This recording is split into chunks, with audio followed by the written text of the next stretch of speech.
Hi everybody and welcome to this evening's webinar. My name is Aoife Kerwin. I'm the Information Advocacy and Research Officer with MS Ireland.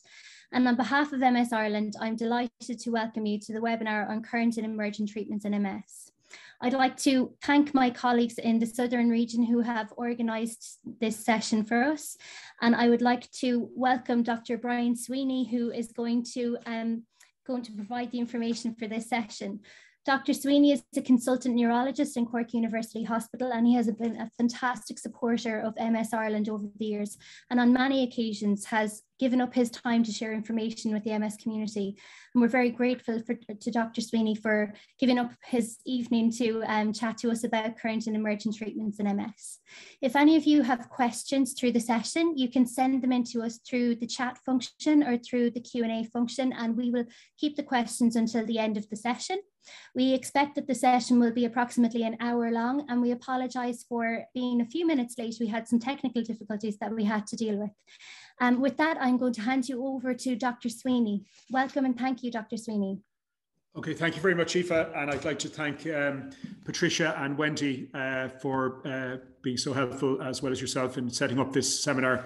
And I'd like to thank MS Ireland for asking me to speak this evening. I'm a bit of a light relief between the two Euro last 16 games. I think England have just won 2-0, I think, in the Euros. So we now have to move on with that sad news and just keep going.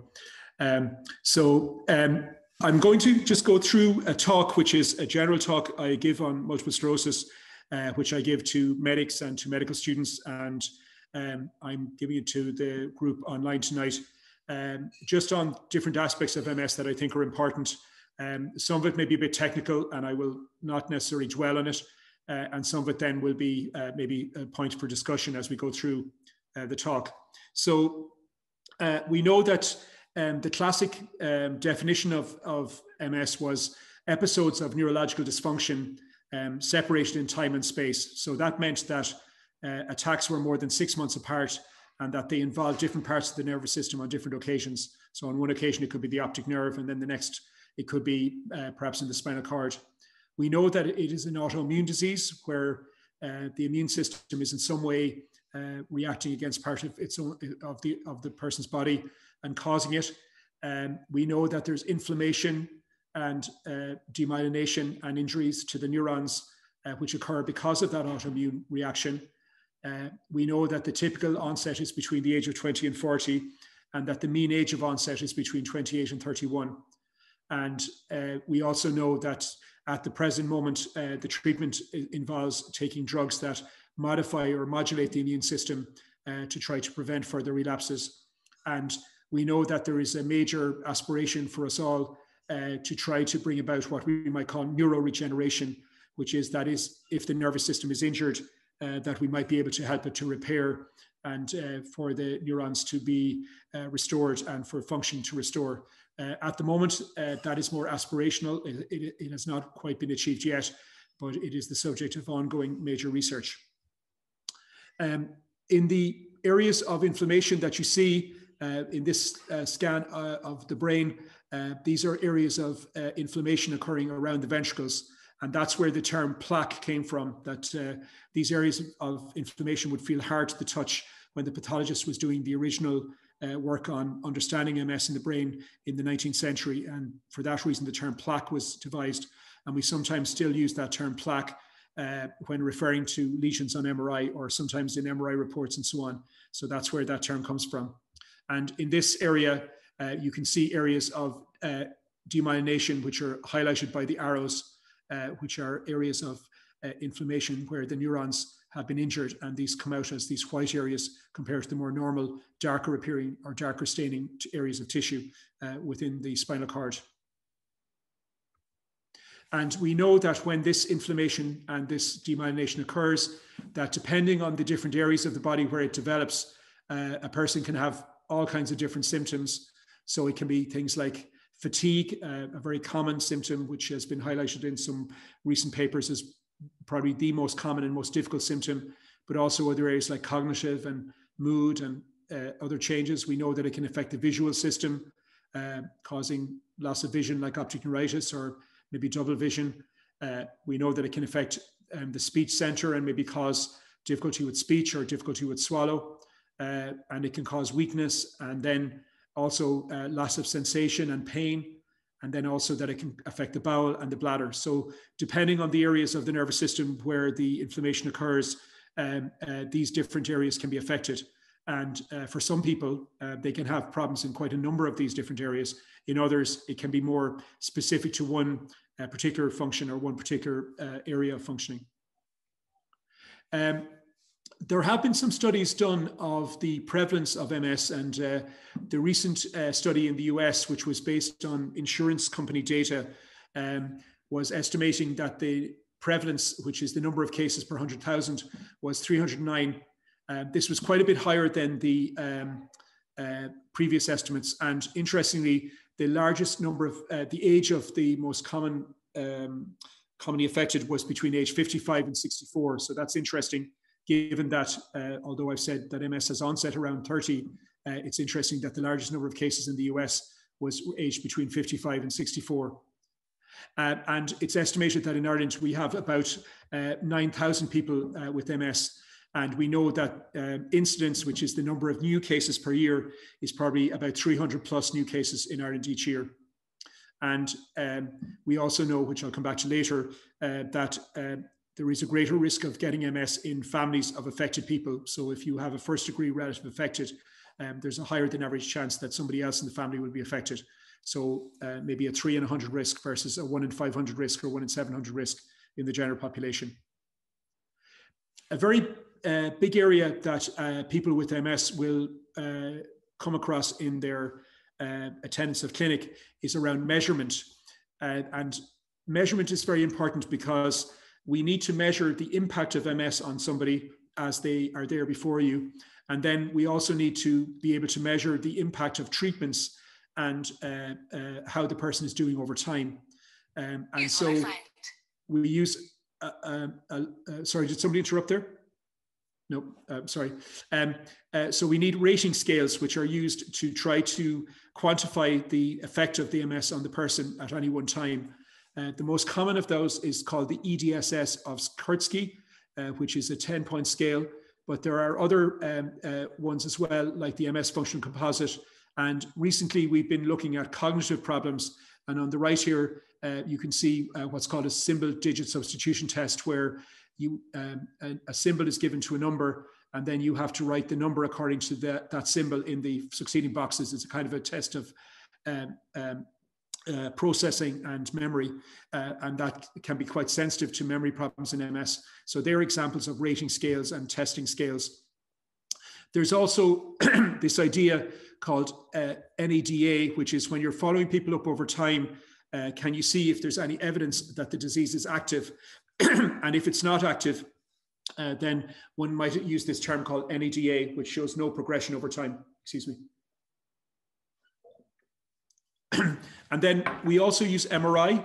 And if we look at this image here at the bottom right of the slide, you can see somebody who does not have MS, and then on the right-hand side, somebody who does have MS. And you can see that, for example, these ventricles, which are these fluid-filled spaces where the spinal fluid comes from, these are larger in the person. So that might show that their brain is showing some signs of the long-term effects of MS. And so that would be an example of how we might look at the brain scans over time. More recently, there's also a hope for what we might call biomarkers. So these are tests that could be done in the blood or the spinal fluid. And if they were elevated, that might be a sign of some nerve injury due to an MS relapse. And the most commonly spoken about biomarker is something called neurofilament, or NFL. So that's these tests are not being used in Ireland in a clinical sense at the moment, but there are some research studies going on, and there are some units in places like the London Hospital where they do use these tests as ancillary tests to help to assess how somebody's doing over time. In terms of the immune system itself, there are two aspects of the immune system. One is the early warning system, which is called the innate immune system, which is your initial defenses when a virus or bacteria invade your body. And then there's what's called the adaptive immune system, which develops antibodies and specific responses against particular viruses over the next few hours and days. and they use the T cells and B cells. And I guess we're all experts on the immune system now because of the constant reference to SARS-CoV-2 and how immunity might be involved.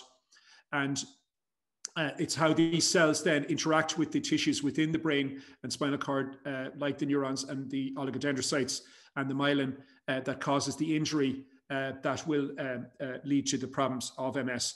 And what we're trying to do with treatment is to dampen down this immune system to prevent this inflammation from happening. Sorry.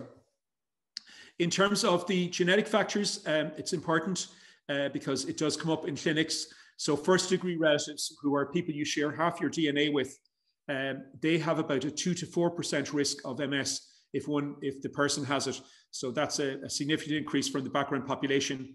And in monozygotic or identical twins, the concordance rates, which is where both twins have it, are about 30 to 50%. Whereas if you have dizygotic twins, which are twins who are not identical, it's about 2.3% concordance, so much more typical of just of other siblings rather than identical twins. And there is this system called the Major Histocompatibility Complex, or MHC, and that's the system that allows our bodies to discriminate between parts of ourself and foreign invaders. And there is definitely evidence that these MHC genes may be relevant for why we might be more vulnerable to getting MS. And we know certain alleles within that system are expressed more commonly, like DWT or DR, which are expressed within the MS population more than they would be expressed in the healthy population. We also know that there are some other factors like environment. So we know that MS is more common the further north or south of the equator. So people have looked at sun exposure, and then perhaps as vitamin D is involved in sun exposure, that might be the factor there. People have looked at a viral trigger. The Epstein-Barr virus has been mentioned a lot about that, which is a virus, again, that many of us have been exposed to, but only some of us will develop MS. So is that the smoking gun that triggers it? And then recently there's been a lot of interest in cofactors that might exacerbate MS, whatever they might do in terms of origin. So smoking, we know, is bad for people with MS, not just bad in general, but bad for people with MS. And there has been some question mark about a link between obesity in adolescence and later development of MS. Again, some of the ideas here are around whether these might be modifiable risk factors that we might be able to treat or prevent, and that might help to improve the outcome. We know that the strong evidence is there for the immune system being involved, and I've mentioned these T cells and B cells, and there are many pieces of evidence that say that these are present. So lesions contain T and B lymphocytes. You can measure activated T lymphocytes. You can measure the immune system being activated within the spinal fluid, which is the reason we do the lumbar puncture. We know that relapse rate is lower in pregnancy, and that's because of the pregnancy has a calming effect on the immune system.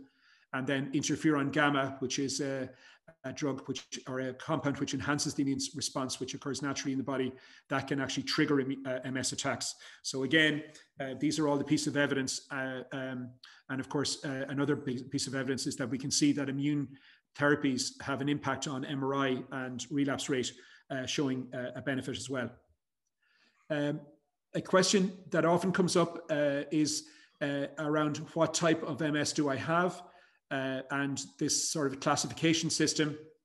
The most common type being relapse remit MS, where people have episodes where it flares up and then settles back and then flares up again, and sort of periods of relative normality in between. Then you might have what's called secondary progressive, where having had relapses and remissions for some years, the disease becomes more steadily, slowly getting worse, perhaps with some relapses superimposed.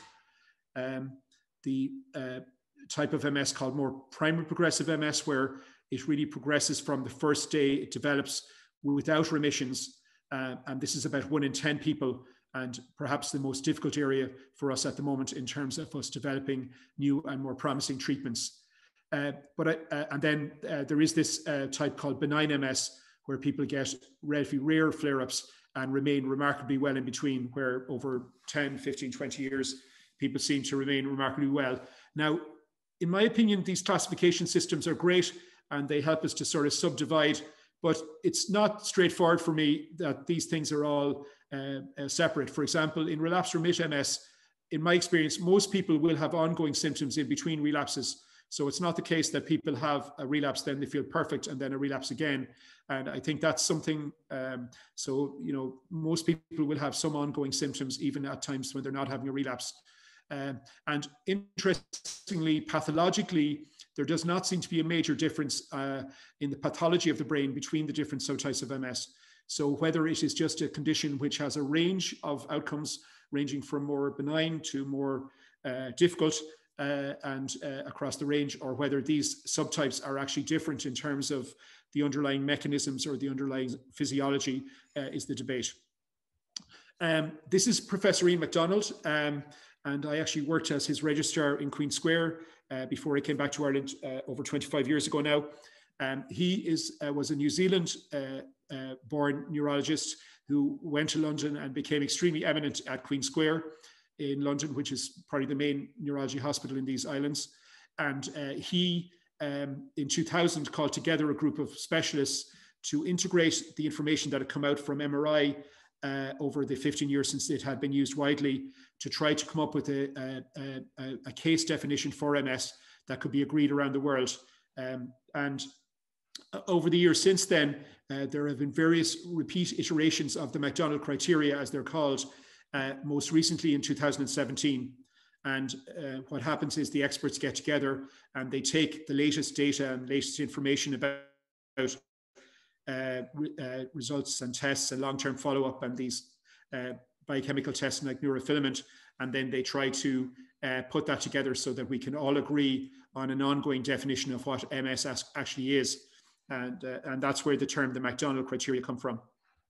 I am not going to go into these in detail, but suffice to say that the main, I think, idea behind them is that we will try to diagnose MS as quickly as possible. So if somebody has one single attack and no other attacks, we try to use the information to hand to integrate that and to try to say to that person with as great a certainty as possible whether we think it's likely to occur again, which is basically MS, or whether it could be just a one-off episode that might never happen again. I think that overall, that's the basic idea behind the criteria. And again, they have different scenarios, so the clinician can look and decide where the person who's attending them in clinic can fit in within those criteria, and then use that then to help to give a more firm diagnosis. And I'll come back to the MRIs later, but there are different regions of the brain where that are inspected very carefully. And again, if there are abnormalities within those areas, they can be useful to help. So for example, around the ventricle or just beside the cortex, or below the tentorium in the what's called the posterior fossa, or in the spinal cord. And I'll show you some examples of those later. So I'm just going to use a case then to illustrate the point. This is a 20-year-old woman referred from ophthalmology. She has a history of blurred vision in her left eye, which has evolved to causing a central loss of vision, and the eye is somewhat painful in eye movement. She's a second-year college student, no other symptoms, no other factors like alcohol, cigarettes, or drug misuse. And on examination, she has evidence of decreased vision in the left eye, but when the eye is examined by the ophthalmologist with the slit lamp, there's no problem within the eye itself. It looks quite normal. And this is what we would call optic neuritis. It's often behind the eye, so when the ophthalmologist looks in the eye, there's nothing visible on the optic disc, which is where the nerve comes out at the back of the eye. And the classic aphorism for a medical student was that the patient sees nothing and the doctor sees nothing. So when you look in the eye, it looks quite normal. But in some cases, the optic disc can be swollen. And this is just an example of a previous episode of optic neuritis in the right eye, where you can see what's called pallor of the optic disc compared to the other side. And this just reflects the old injury, which comes up as pale optic discs when the ophthalmologist looks. But this is more after the fact. Acutely, when the optic neuritis is present in the first few days, this might not be visible. And this is just another test that people may be familiar with, called the Evoked potentials. What we do here is we stimulate the eye, and we know when that stimulus occurs, and then we'll track the speed at which that stimulus travels from the eye back to the back of the brain. And then we measure the speed of that. And we know that that usually takes about 100 milliseconds to get from the eye to the brain. And then we can measure that speed. So on the normal eye, on the right eye, you can see that it's about 107 milliseconds, which would be in the normal range. But in the abnormal eye with the optic neuritis, it's gone up to 137 milliseconds. So the speed of the impulse through the area of the injured nerve is slower. And that's where that's helpful then for us to determine that there is a problem within the optic nerve. In some people, they may never have had optic nerve symptoms and they may not be aware that the vision has been affected. But sometimes even in that situation, the evoked potentials can be normal. And that's what they come from. Now, again, and I'll come back to this later, there are many different causes of optic nerve problems. So every time we see somebody, we have to be aware that these other conditions can be there as well. So things like genetic causes, infections like Lyme disease, B12 deficiency, certain medications can damage the optic nerve. So we've got to keep our minds open when we see somebody to be aware and alert to these other options.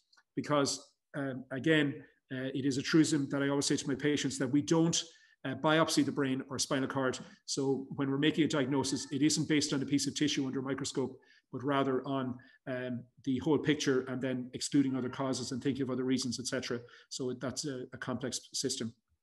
And what this young woman would have would be what we call a clinically isolated syndrome. So it's a first episode of demyelination where the person has never had symptoms before. Most typically it's optic neuritis, but it can also be in the brainstem causing things like double vision, or sometimes it could be in the spinal cord. It's defined as lasting longer than 24 hours, and about 85% of patients who develop MS will present in this way. And so it's the most typical initial symptom.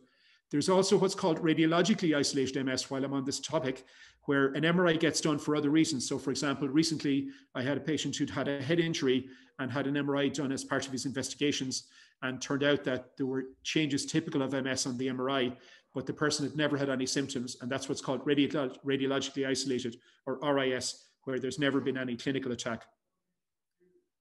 And we know that there is a risk of the person developing MS long-term. And really that's where the MRI comes in. So if we do an MRI scan and it shows other areas of inflammation outside of the optic nerve in other parts of the brain that the person usually isn't aware of or we can't find signs of, if there are those lesions, then that has a very high predictive value to say that that person will likely to develop further attacks over the next couple of years. So for example, if there were 4 to 9 abnormalities elsewhere in the brain, that increases that risk by about 8.7 times. And if there are more than 10 brain lesions, that increases that risk 16 times. So that's how the MRI might be used as a predictor into the future.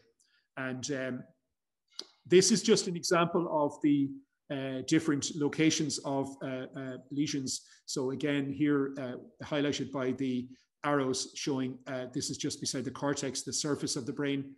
This one is just beside the ventricle, and this one here is within this area here in the ventricle. So again, these are in the cortex. Sorry. So these are the typical distribution of lesions that you can see. And this is just other lesions. Sometimes they have a finger-like aspect, and that comes to this term called Dawson's fingers. Again, sometimes people might see that popping up on their MRI report. Originally, a pathologist from Edinburgh called Dawson described that the lesions might go in a finger-like way, and that's where that term comes from. And in this case, this person has some abnormalities within a part of the brain called the cerebellum at the base of the brain as well. And this is just a close-up of some MRIs of the spinal cord, showing some abnormalities within the spinal cord. And again, these small areas which would be typical. And so, if you like, these would be the 3 or 4 different regions of the brain that and spinal cord that we would look at closely. And again, to meet the MRI criteria, you have to have abnormalities in 2 out of 4 areas within that these zones to be sure that there's evidence that it's not just in one place, but rather in different regions within the brain and spinal cord. And this is just a scan showing, sorry now, excuse me, I'm just going back. This is just a scan with abnormalities in 4 cases. So subcortical, periventricular, infratentorial, which is just below a structure called the tentorium of the cerebellum, and then within the spinal cord. So that would be 4 out of 4 areas affected. This is just an MRI, which is an old scan, actually just taken off the internet. So this shows you that in years gone by, they did studies where they did serial MRI scans every month for patients who were taking part in some research studies. And you can see that over a number of months on this time lapse where all the videos are, the MRIs are amalgamated, that areas can come and go. And so if you just keep an eye, there's one coming, but then it goes and it's not visible. There's another one, but then it fades back. There's another one, then it fades back. And so these, not all of them may be visible over time. So it can sometimes fade into the background again. But obviously the ones that we see maybe long-term are the ones that don't fade, and that there may be a small area of tissue injury at that point, which hasn't completely resolved. The lumbar puncture test, it's a test that most people don't particularly like having done. The reason we do it is because it's one way of getting close to the brain and spinal cord, given that we can't do a biopsy. And that fluid bathes the brain and spinal cord, and it can be obtained, at least technically, relatively easily at the base of the spinal cord and the lumbar area. But of course, we know that even with that, some people can experience significant discomfort where the lumbar puncture is done, and afterwards can get what's called a dural puncture headache, where because we've punctured that membrane and lowered the pressure inside that system, people can experience headaches for several days afterwards, which can be quite unpleasant. Now, the lumbar puncture is felt to be abnormal in about 90 to 95% of people with MS. And so, and we look for these things called oligoclonal bands. So this is just a plate where the spinal fluid is put on the plate, and then it filters through the plate. And as it does that, various proteins are deposited within the gel. And in this area here, you can see these oligoclonal bands, which are not present in the other volunteer on the other side. And this is what we mean by oligoclonal bands. And that is a sign of immune activation. Now, again, it's not specific to MS. It can occur in other inflammatory conditions.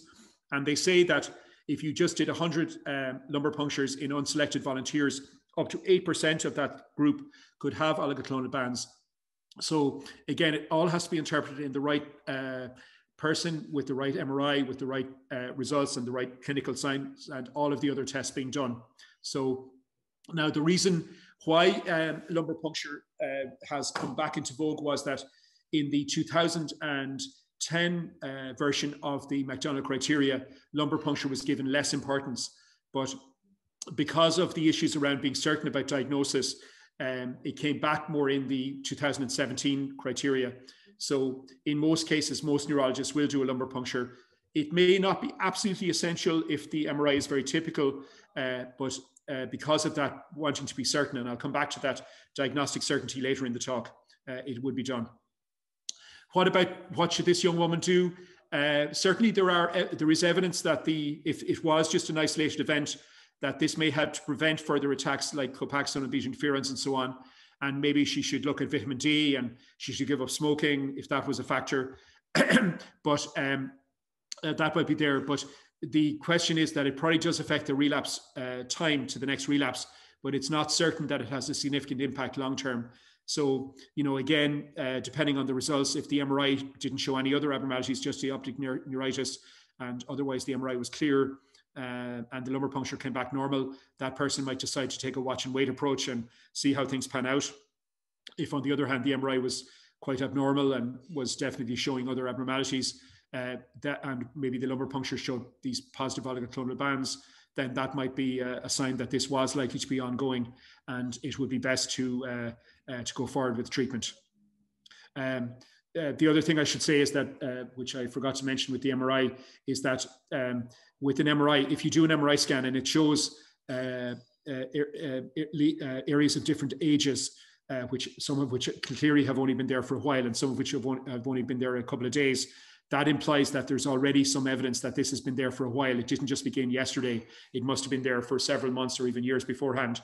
And again, that finding would be suggesting that the time factor had already been reached, rather than having to wait for a further attack in the future, that you might say, well, retrospectively, this has clearly been present for quite a while, even though the person has had no symptoms. And that might, again, make it easier to go forward and give that person the label of MS after that first attack, rather than waiting for another attack down the line. Sorry, I should have mentioned that when I was talking about MRI. She's a young woman. She might decide to have a baby over the next few years, although I think the average age for Irish women to have children at the moment is just over 30 or 31, 32. And overall, we know that there's a reduced relapse rate during pregnancy that's offset by an increased risk postpartum. But generally, the overall feeling is that it's felt to be neutral over the year before, the 9 months of, and the year after the pregnancy. And in fact, there have been some studies that have suggested that women who have babies might do better long-term with their MS. Having said that, it may be the case that people who have more mild MS may decide to have children, and people who have more severe MS may decide not to have children because of the severity of their condition, or have more children. And so a woman who decides to become pregnant may not be representative of all women. The other issue that comes up is that most people are not recommended to take the medications during pregnancy. That's a kind of a default position from the drug companies because of the concern about the risks of maybe having a negative effect on the baby. Copaxone, all right, does have a license for use in pregnancy, and that whole area around how to manage pregnancy and how to manage medication and everything, it's quite an interesting and challenging area, and involves close liaison with the person and their partner, and also with the obstetricians, and sometimes also liaising with fertility experts, and if that's an issue. So again, an evolving area, and one that we have interest in, which I might come back to later, just in reference. The second case then is a 42-year-old man. He's been diagnosed with MS for 4 years. He's taken beta interferon, but he now presents for the second time this year with increased weakness of his left leg. So this is a new relapse. It's definitely there for longer than 24 hours, and it's objectively weak. And so the neurologist diagnoses an MS relapse. And this is the second time this has happened in the last 12 months. So what treatment does he require? So the acute relapse is usually treated with steroids. And again, people will be familiar with IV steroids, usually a drug called methylprednisolone, and it's given as 1 gram daily for 3 days. We usually just give a pulse without necessarily giving a taper afterwards. Some people give a pulse of steroids and then give a slow taper of oral steroids afterwards. But mostly we tend to just give the 1 gram daily for 3 days. But, you know, steroids are not without problems. Sometimes they can affect bone health. So there's a condition of the bones called avascular necrosis and osteoporosis if they're used a lot. Sometimes it can have psychological effects like making people feel hyper and almost false energy, or even sometimes even going to the level of being hypomanic. So you have to be cautious. And also some people can feel really negative on steroids and feel quite low on them. So they're not without problems. And some people quite like the buzz they get from the steroids from them. But again, I think that's probably less stated, and I wouldn't be so certain about that. Occasionally other treatments like Plex might be useful, which is where you do what's called plasma exchange, but we would only do that several times a year. It's not done that often. It's a bit of a palaver getting it done, but it can be used if the steroids don't work. In terms of this patient, he has this large lesion in the left frontal area on MRI, and you can see on the post-contrast scan that it's lighting up a little bit on the edge, with the contrast showing this acute attack. So this definitely confirms that he's got an MS attack, and there are some other enhancing lesions as well within the brain and elsewhere. So here's just another example of an enhancing lesion here, just faintly enhancing with the contrast on the rim, showing the effects of the contrast on the scan. So he should he change disease-modifying treatment? So he's had 2 relapses in a year with objective activity on MRI. And this is not achieving our aim, which is to try to keep the disease suppressed and to keep the MRI stable. So on 2 fronts, he's having problems. So we should consider the options. So we know that we've got loads of options: Fingolimod, Gilenya, Tecfidera, dimethyl fumarate, DMF, Aubagio. But we know that there can be, what if he has to stop that drug, Gilenya, in the long term? Could he get a rebound relapse after that's withdrawn? Should he try Tysabri? But we know that's linked to PML. We've got the alemtuzumab, Lemtrada, which is a very powerful drug, but and we knew it had problems like thyroid disease, but there has been some question mark about more rare side effects lately. So maybe a slight cloud over that drug. We've got ocrelizumab, which is a newer version of an older drug called rituximab. But what about that? Does that affect antibodies, and how would that go if he wanted to be vaccinated against SARS-CoV-2? We've got cladribine or Mavenclad, which is a new oral agent. And there's a new drug called Oportunistic, which is a kind of another further refinement of rituximab and Natalizumab, which is supposed to be coming relatively soon. I think it may already be available in the States. And of course, there is a new list of other drugs, like a drug called Mastinib at the moment, which is under trial at the moment, which has not been shown yet to be beneficial, but the early results are promising. So again, loads of different options. And these are just some of them, like Ocrelizumab, Gilenya, which many people will be familiar with, just been approved recently for pediatric MS. Cladribine approved in the last couple of years. A drug called Siponimod from Novartis, which is somewhat related to Gilenya. Another newer version of the Tecfidera, which might be less likely to cause stomach upset, diroximel fumarate. Ozanimod, which is another one of these drugs from the same family as Gilenya, Ponizumab, and so these are all drugs that are available in the States, but not necessarily available in Ireland yet. So they're en route. And one of the things we know is that some people can experience significant rebounds. So this is a person who's having a big rebound relapse after the withdrawal of Gilenya, occurring about 3 or 4 months after stopping. And that it's almost like the MS has been kept under wraps, like the genie in the bottle. And then when the top is taken off and the drug is stopped, some people get these severe rebounds, which we have to think about. And so, for example, if a young woman was gone on Gilenya or was considering going on Gilenya, but was thinking that she might like to have a baby in 2 years' time, she would have to know that she will be coming off the Gilenya. That's for certain, because it's certainly not recommended in pregnancy. And therefore might be at risk of getting a relapse or a severe relapse in the months after the drug was withdrawn. So that's something we'd have to think about in that person's management. The other thing then is these opportunistic infections.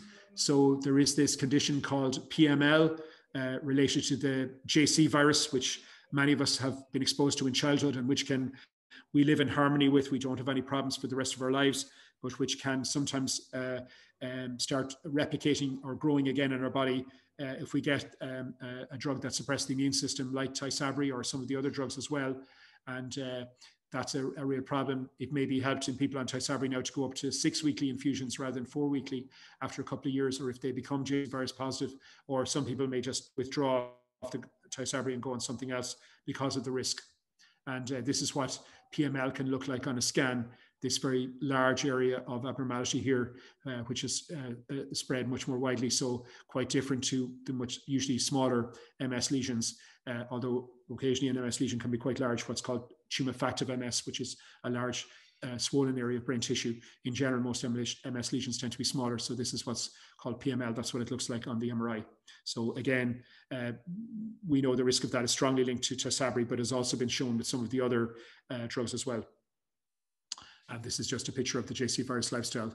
So, you know, what are the things that sometimes comes up if you're switching from one drug to another? And there's a whole thing now about, you know, when people have to transition from one medication to another, is the need to make sure that there's no evidence of PML, maybe related to the old drug before you start the new one. And some people have even gone to the extent of doing a lumbar puncture test. Say if somebody was on Tysabri and switching to, say, Mavenclad or cladribine, that you might need to do a lumbar puncture, even if the person felt fine and the MRI was okay, just to make sure that there was no incipient JC virus infection by checking for the legendary PCR, which again, we're all familiar with the SARS-CoV-2, where you can inject, assess for any viral DNA that might be causing problems that might not yet have come clinically manifest. So the treatment for the PML is difficult because we don't have an antiviral drug. So we generally stop the offending drug and then hope that the immune system will come back to normal. The next case then is one of somebody where the symptoms are getting more slowly worse. So he's had a 2-year history of MS, and unfortunately, despite attending us, the symptoms are getting more slowly worse. And we can see here some lesions in the brain around the ventricles, and you can see that on this other scan that there's some evidence that there's injury to the nerve tissue within the brain, this area here, which is like an area of injury, which is more permanent within the brain because of the MS inflammation. And this person has probably got more progressive MS, or what's called primary progressive MS. And this is a real challenge for us because up to now, the drug treatments have not been very helpful, but there is some positivity recently with drugs like ocrelizumab showing some benefit, but it must be said that the benefit is not massive, or like a 99% benefit. It's a modest benefit, but that might be an option. And in the UK at the moment, there's a trial of a drug called cladribine underway, Mavenclad, which has been used for relapse remitted MS, and that drug is under trial at the moment, and that may give us some more answers eventually. The next case is a 55-year-old woman who's been diagnosed with MS. And remember, we said that 55 to 64 is the largest population group of people with MS in the US now. And been doing quite well up to 2 years ago, but unfortunately now there's been some more difficulty, and now going about 200 meters with a walking stick, and some significant urinary symptoms, 2 recent UTIs, and bladder ultrasound has shown that when the person is trying to go to the loo, it's not emptying the bladder fully, so what's called a residual.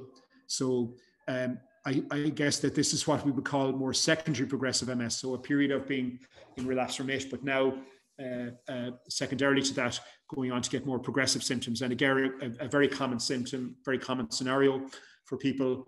And the options then, up to now, again, maybe somewhat limited, but more recently, some positivity about a drug called siponimod or Mayzent, and also about ocrelizumab that I've mentioned before.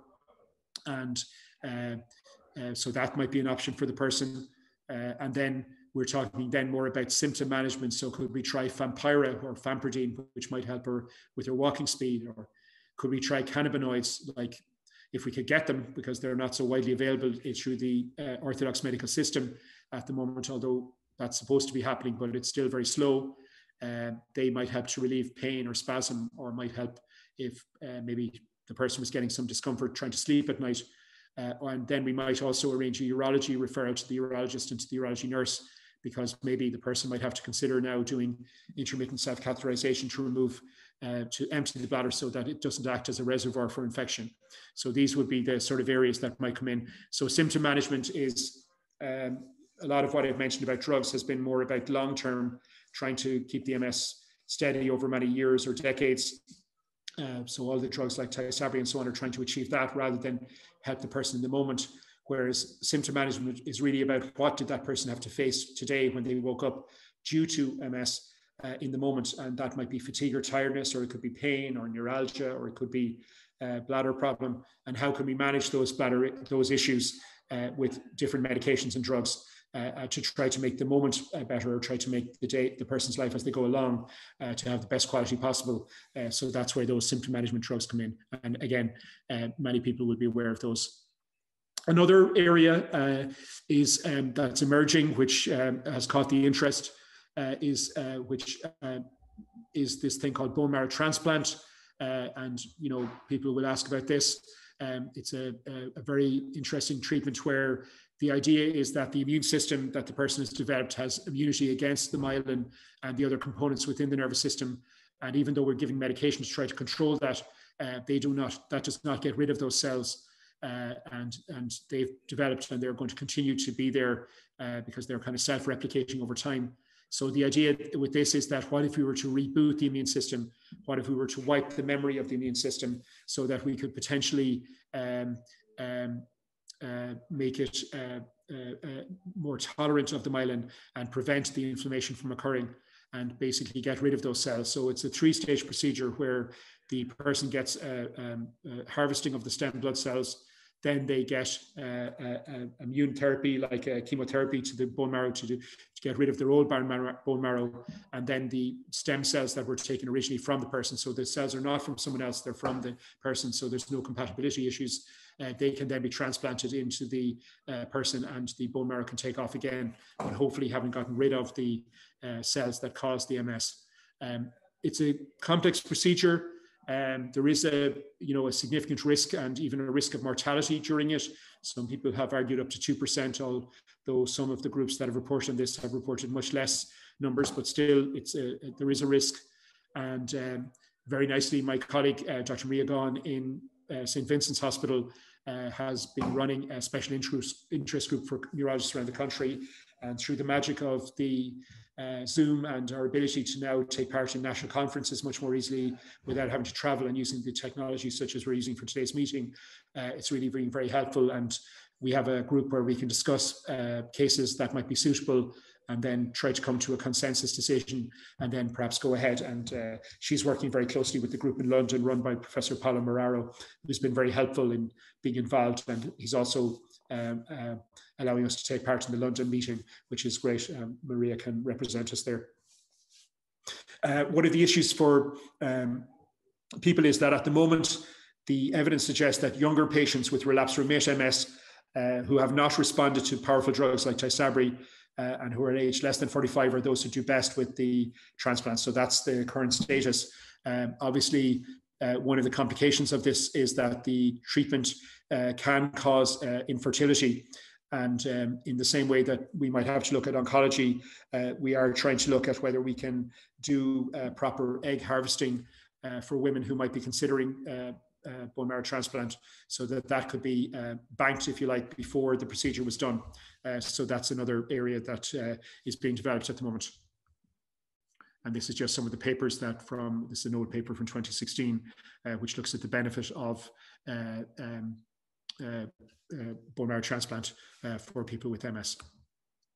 The last case then is just another reminder that all that glitters is not gold.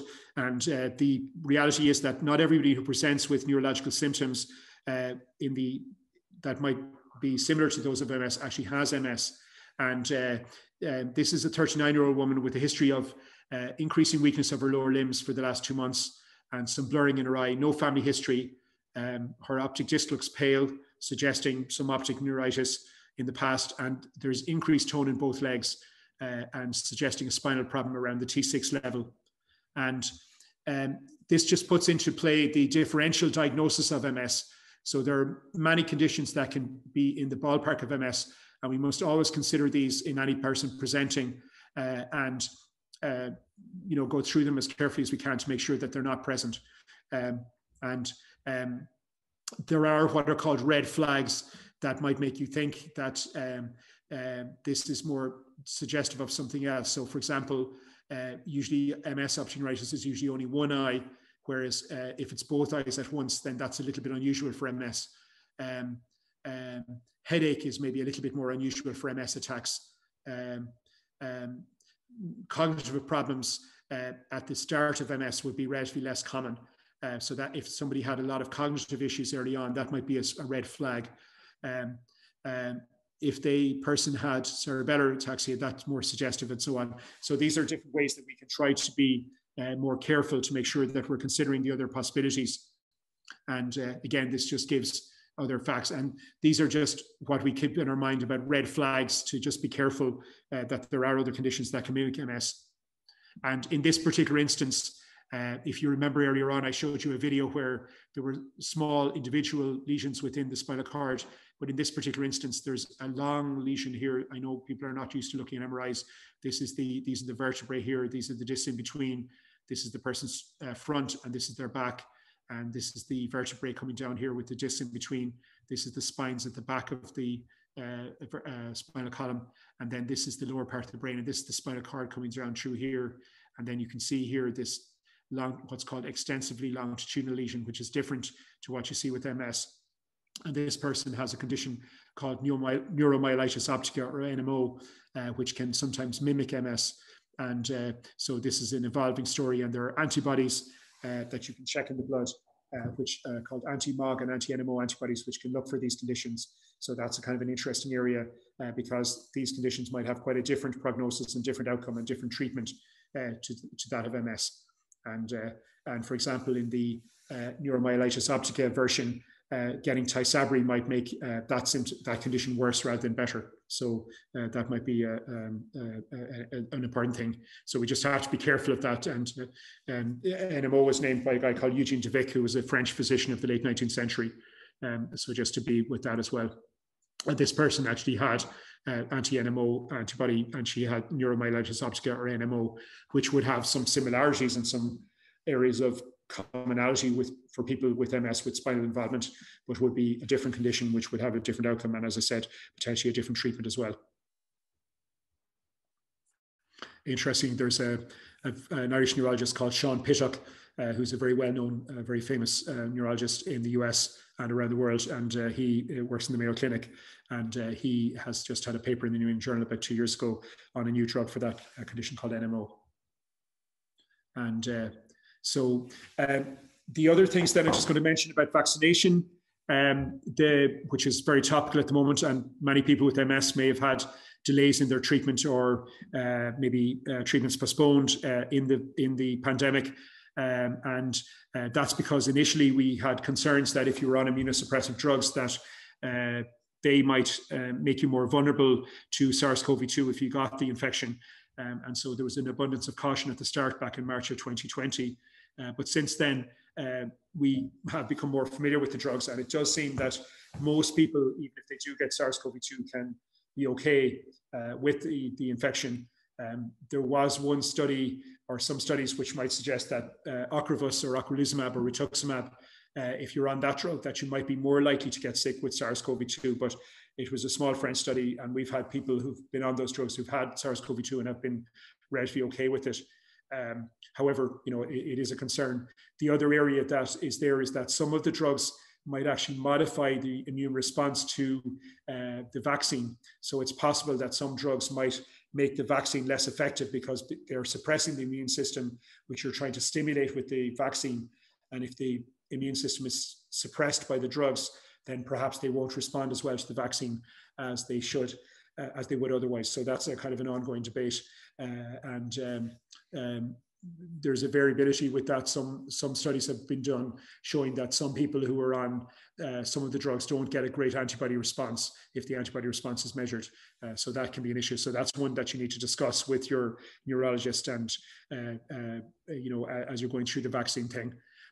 Other areas then, that we know that, areas that might come good, so factors that influence prognosis. So women may do better than men overall.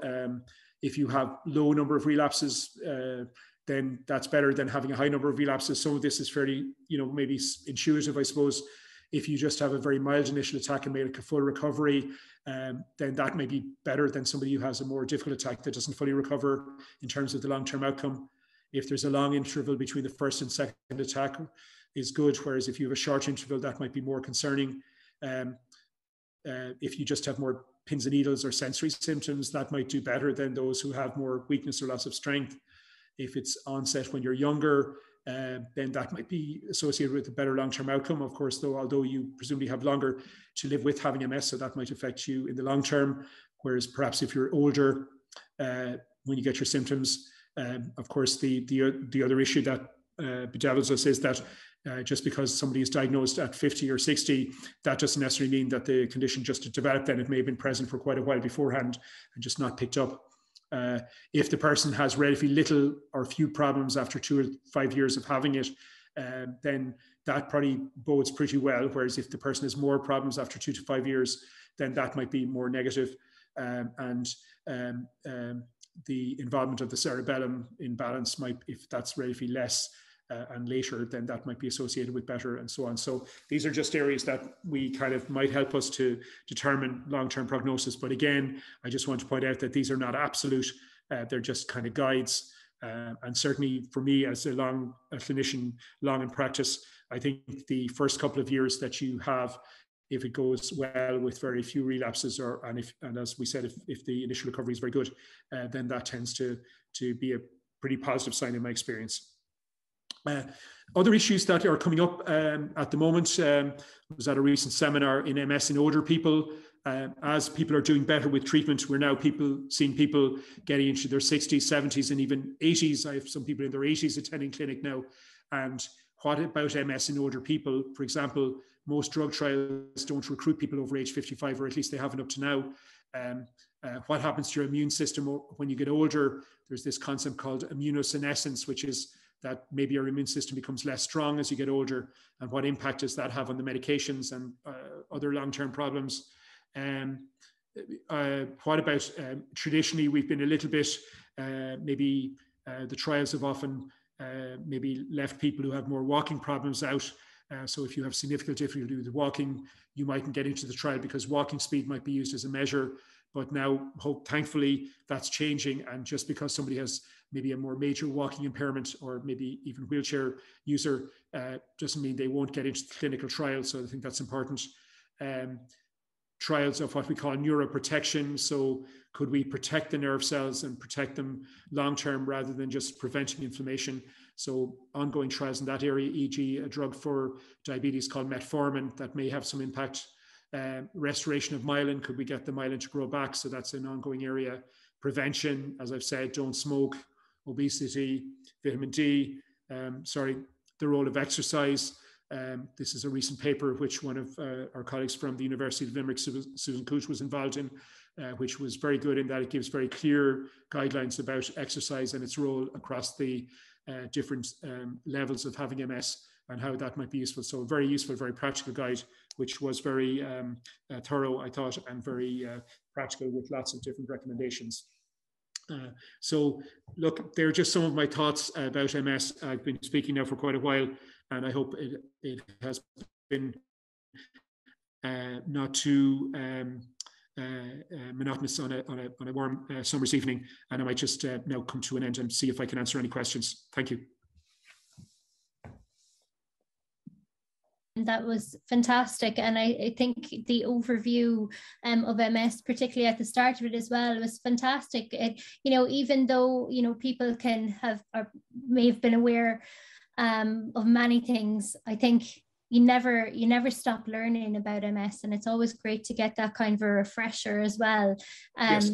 For anybody who may already have been aware of many of those things, but again, it was fantastic. So thank you. We do have quite a few questions in. Some came in by email in advance of the session, and some have come through since. So to just make a start on those, and actually just to flag as well, for anybody who's joined, we have gone a little bit over time. We are recording the session, so if anybody has to leave, you will be able to access the session on our website in the coming days.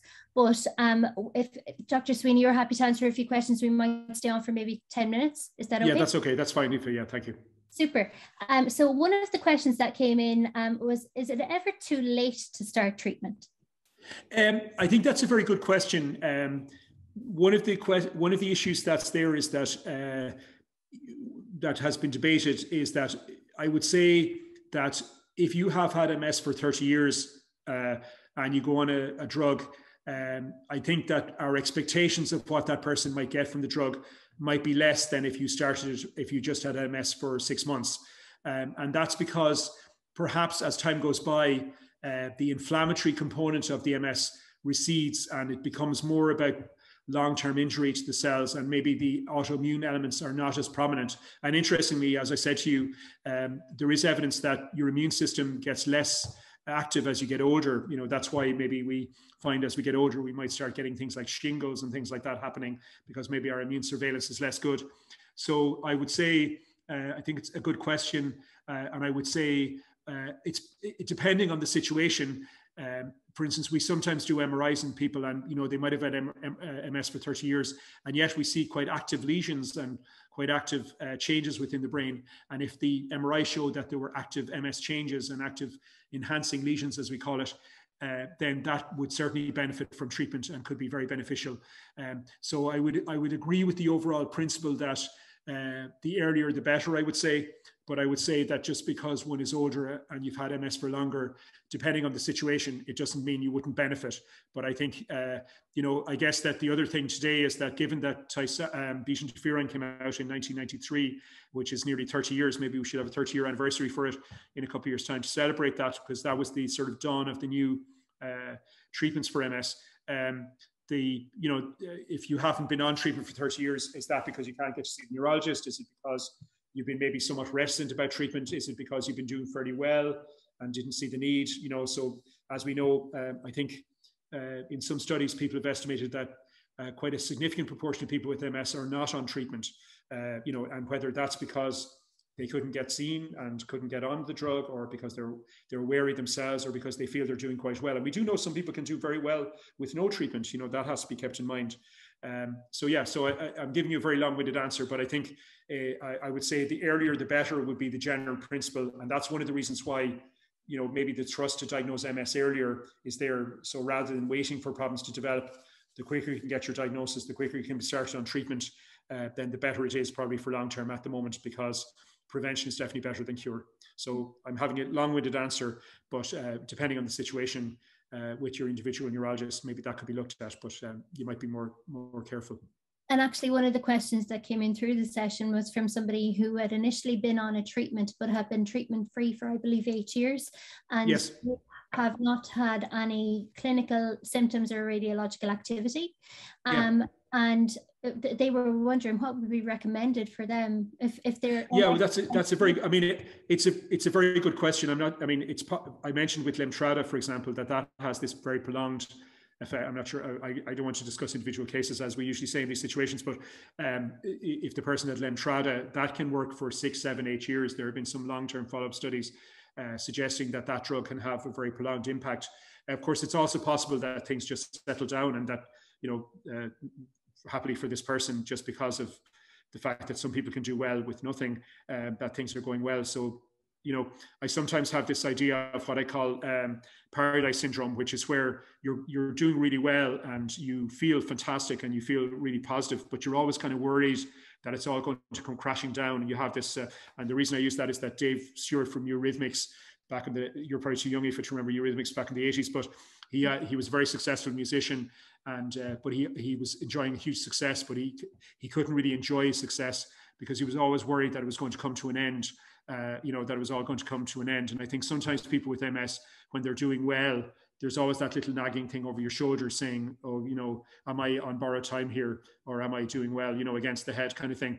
But in fact, my experience generally is that it tends to be true to itself, and that you fairly rarely see somebody who's doing great 1 minute and then it goes absolutely pear-shaped the next. You know, usually it's kind of a little bit more flagged up. Now, that I've seen it a couple of times over the years, but generally it tends to be relatively stable. And, you know, that mantra, I was good yesterday, I'm good today, I'll be good tomorrow. You know, I think that's a kind of, rather than worrying about what might or might not happen. And I realize it's very hard not to do that. The whole question of mindfulness and enjoying what you have rather than worrying about what you might not have in 10 years time.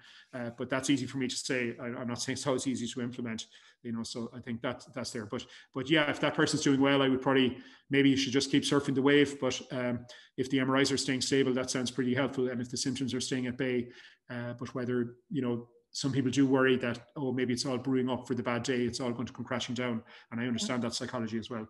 So maybe you want to chat about to your neurologist. Yeah, absolutely. And I suppose with that as well, like what you said about that kind of fear of, oh, it's all going well and it's going to come crashing down.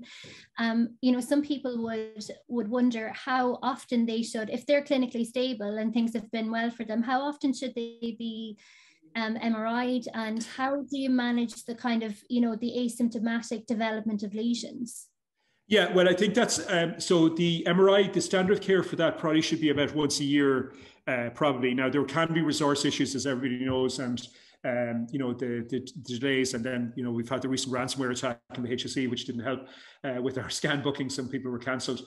But I think the Swedes have looked at this and they've kind of recommended once a year for MRI. Now, if you're doing really well, like the previous person you mentioned, where nothing had happened for ages, and some people don't love MRIs, you know, you might decide to put it out to 2 years because, you know, if there are no symptoms. With regard to the MRI, I always say that I think there are 4 scenarios that I would say to my patients. So one scenario is that you're feeling great and the MRI is great, and you probably leave well enough alone because whatever's working, it seems to be working, and, you know, that's great. The second scenario, which is easy, is that you're not feeling great and the MRI is not great. So if both of those things, you're probably going to want to change. But where it's more difficult is in the middle. So you feel fine, but the MRI shows more activity. So you don't feel bad at all. You feel very well. You like the drug you're on. You don't have any side effects. But yet the neurologist says, "Oh, I'm sorry, but there are a couple of new areas. So what should you do there?" So is that acceptable to have 1 or 2 areas? And once you're feeling well clinically, you should just keep going. And then the other scenario is where you don't feel great, but the MRI is fine. So, you know, you feel awful, but yet the MRI is not showing a lot of progression. So those 2 areas in the middle are a little bit difficult to know what to do. some people argue that this NEDA, this no evidence of disease activity, is a sort of it's a pipe dream, that it's, you're never going to have a perfect drug. There's never going to be a complete situation where there's not going to be one or two new abnormalities over a 5 or 10 year period. So the idea that you can just have complete stoppage of the MS, it may be possible in some people, but certainly not for all. So again, you might have to have that discussion about what's an acceptable level on MRI. So sometimes what I do again is just sit down with somebody, go through it, just say, look, there might be 1 or 2 new areas. How are you feeling? You're feeling fine. Will we just will you leave it? And what I might do then is scan a little bit earlier, maybe do a scan in 6 months. And then, if that showed more activity, then maybe decide to move on. But I think each person has their own individual issues and needs on that one. But a yearly MRI would be recommended. And then usually we would try to get one done when somebody's having a relapse as well. And obviously then for surveillance for Tysabri, people who stay on Tysabri who might be at risk of PML, there's a recommendation that might be done 3 times a year or something like that, or 2 or 3 times a year, just to keep monitoring for any signs of PML.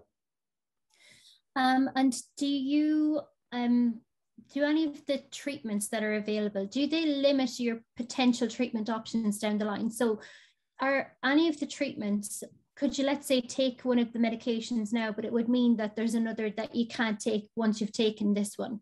Yeah, that's a good question again. So some of the drugs wear off after, all medications last for a period of time. Now, Lemtrada is probably a bit of an exception in that it lasts for literally years after, and some people say the effect on the immune system is so profound that it's called an immune remodeling, that it lasts for such a long time.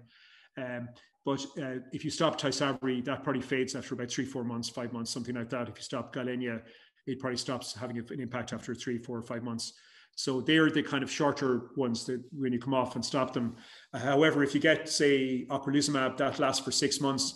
If you get if you get Cladribine, you're talking about 12 months before your next course is due.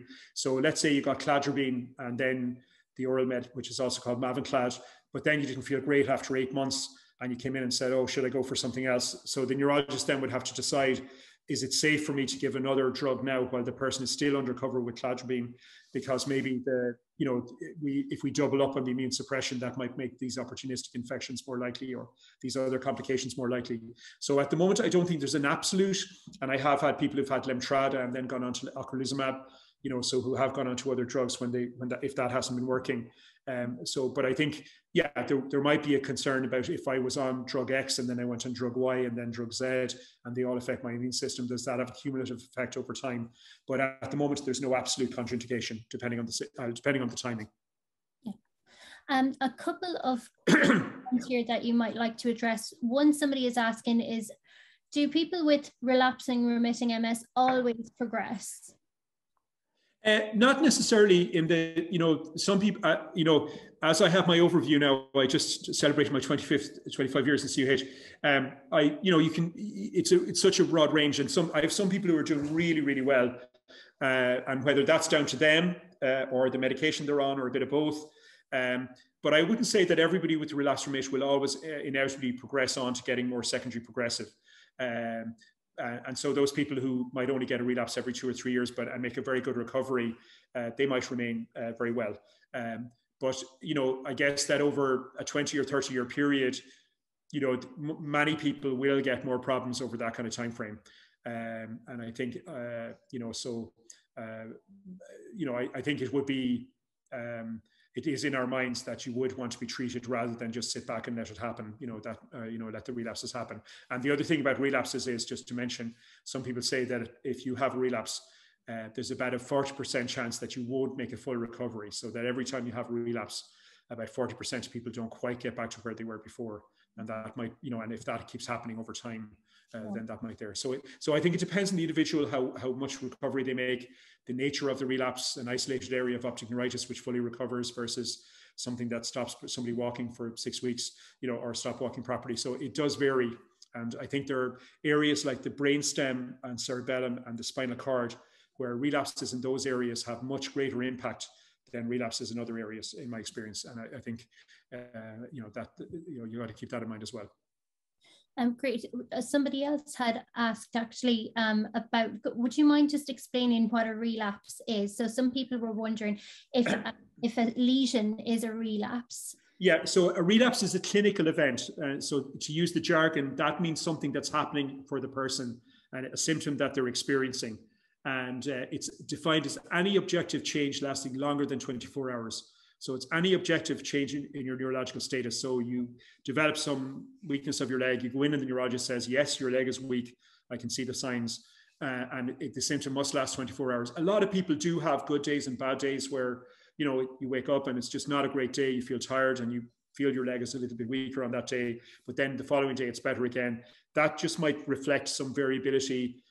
I sometimes, again, use the analogy like a light bulb flickering on and off, where sometimes it flickers on and it's great and sometimes it doesn't, but it doesn't mean necessarily that you're experiencing relapse.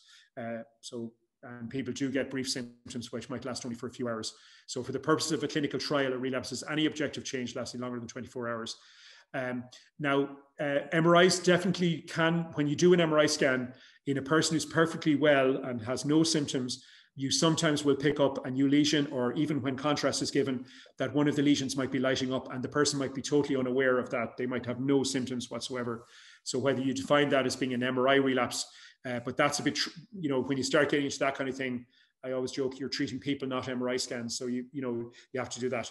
But I guess that if there was something on an MRI, you could say it was an MRI relapse probably. But I suppose in the strictest definition, a clinical relapse is something that the person is aware of. Okay. In some way, and that the neurologist can find objective evidence of. Thank you. And then final question. Actually, a number of people had written in advance of this to find out if there are any updates on treatments for trigeminal neuralgia. Yeah, so TN or trigeminal neuralgia, it can be the primary TN, which is where it's a condition of itself. It doesn't have to be related to MS. But we know that it can be a presenting symptom of MS, and any young person who develops trigeminal neuralgia should have an MRI to make sure that it's not being caused by MS or whatever other causes. The general drug that has been the standard treatment for years is a drug called carbamazepine or Tegretol, which is an anticonvulsant. Actually, that's where it comes from, and that would be the standard. There are some drugs that are derivatives of Tegretol. There's a drug called Trileptal, and a drug called Zeponex, which have also been used. They're kind of structurally related to Tegretol. They're newer versions. The other drugs then, which would be very commonly used, would be gabapentin or pregabalin, which are Neurontin or Lyrica, which again, many people would be aware of, which may not always be totally successful for TN, but they can be. They're commonly used for chronic pain. And then more recently, there have been drugs like levetiracetam, Keppra, clonazepam, baclofen. Some of these are newer drugs, some of these are older drugs. Occasionally then I would get I had a great colleague in Cork who's just retired, who used to do some injections into the nerve and try to do nerve blocks, and then really major treatments like doing brain surgery, which I would tend to avoid in the trigeminal nerve. So yeah, so there have been some new medications, but the old standard drug of Tegretol is still remains the gold standard for most people. Great. Well, that brings this evening to an end. Dr. Sweeny, thank you so much for a fantastic presentation and for taking so many questions. It'll be so useful for our community. And thanks also to my colleagues in the Southern region, Patricia, Wendy, and Siobhan, for organising this evening's event. Thank you everybody else for joining us. And that's it from us. Thank you. Dr. Sweeny, thank you. Okay, thank you very much, Aoife, and thank you to Patricia and all the team in MS Ireland, and to all the people who dialed in tonight.